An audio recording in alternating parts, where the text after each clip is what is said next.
Thank you. I know there are some people here thinking, gosh, I hope this guy tells a story about the pandemic. I got this. Well, there are a lot of different ways that we coped during the pandemic, some serious, some silly. I used to get out of my cave and walk for a few miles every day in Evanston where I live, and I couldn't help but notice something really troubling, which was that almost all the dogs in Evanston were better dressed than I was. And I'm thinking, it's a pandemic, guys. What are you, going to a party or something? I also spent a lot of time talking to my mom, usually over the phone. Couldn't see her much except when we were outside. And I sent her a link to a song by Stephen Sondheim called I'm Still Here. Good times and bum times. I'm still here. I'm forgetting the other lyrics. But anyway, we repeated that over and over. After about a year and a half, it seemed like the pandemic was winding down.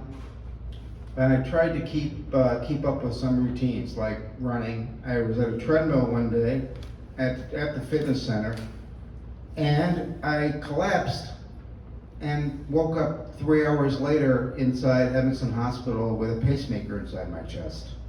I'm still here. My brother was standing next to me. He was, his nickname ever since has been Emergency Contact.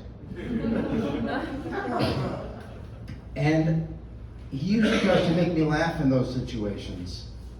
But this time he didn't. And I thought, where's Mo? Where's Larry? Where's Curly?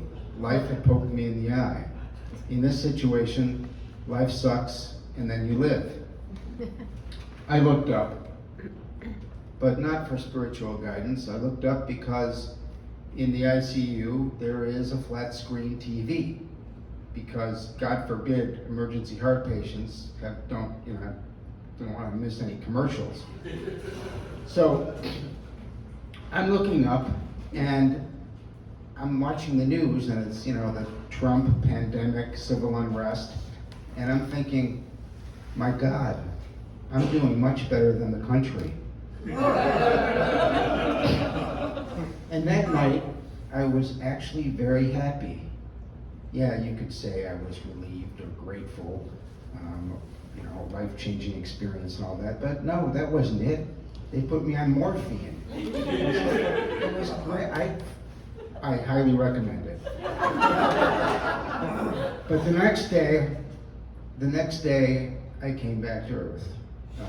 I talked to my mom over the phone, and my mom is 92 now, and she 5 kids, 13 grandkids, a couple grandkids, and all her marbles. And she said, "So I guess you needed some attention, huh?" I said, "Thanks, Mom. Thanks for giving birth to me. I'm still here." And then things just shift. And I got to the core of the story. I'm not even saving it for the end, because one of the points is we don't know when it's going to happen. Life doesn't happen on schedule.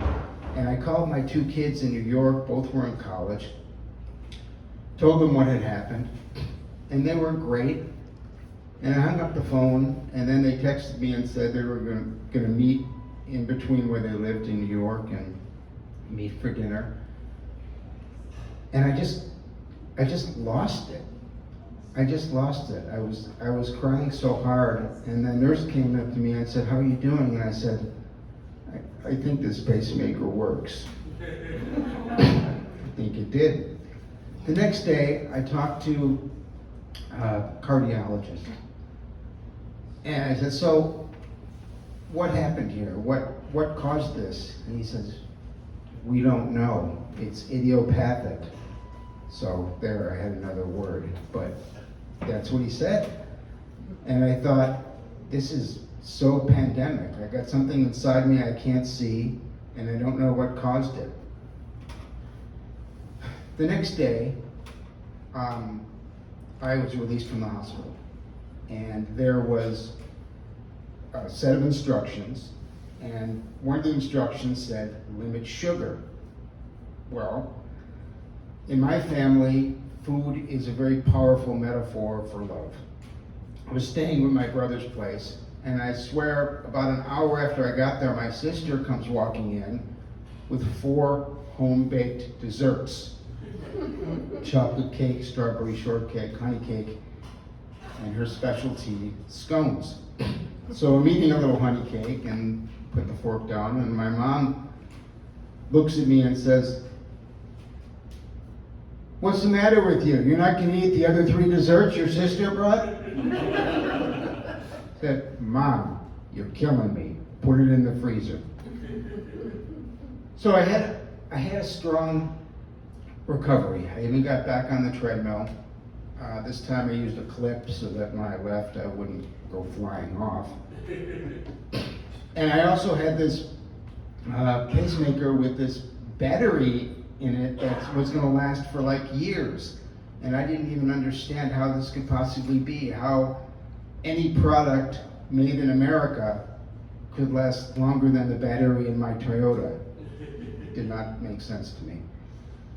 A couple months later, I met with my heart surgeon, and the first time I met him, I was unconscious, so it's a much better conversation. Conscious, I found. And he says, "You can do whatever you want." And I said, "Really? Can I do something dangerous or risky, like dating a woman?" And he said, yeah, but be careful with that." But I had to ask him one more question. Say, "Doc, if you had been 10 minutes later, or I had been, running somewhere and there weren't people around, would I have been gone?" And he looked at me and he said, "Yes, likely." So I paused and said, "I think I'm gonna go home and have a drink." And my doctor, my heart surgeon, looked at me and he said, "Yeah, have a drink. It's good to celebrate."